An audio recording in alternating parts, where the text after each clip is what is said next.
Mwalimu Julius Nyerere raised long time ago, when he said, yes, indeed, we must struggle for the independence of our countries. But the challenge that arises in that context is that once your country is independent, you've got your own government, your parliament, and this and that and the other, it becomes at the cost of the Pan-African perspective. What takes over is the national thing.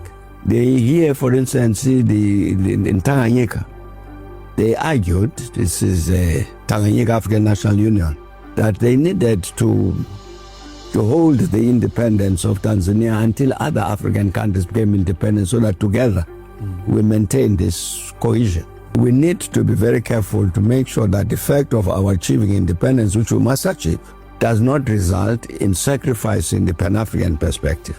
But in reality, I think that's what's happened.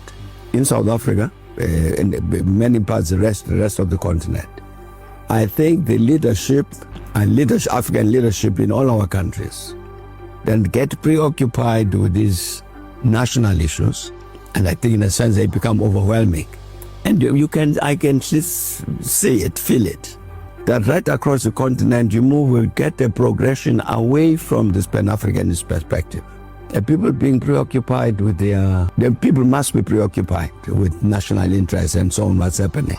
But for us as Africans to be together with the rest of the continent, none of us can be truly successful when the rest of the continent is failing.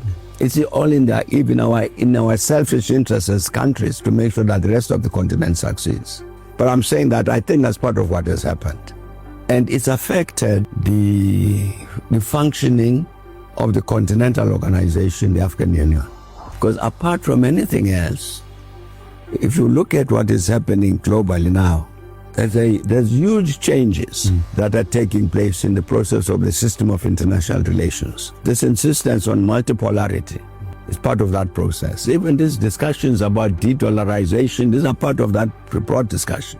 It's exactly at this moment that the African continent should be saying, we as Africans should be saying, in this changing global international order, where does Africa belong? Where do we want to place ourselves? And what do we want to say to the rest of the world to say this is where Africa belongs? Voice of Africa by Africans.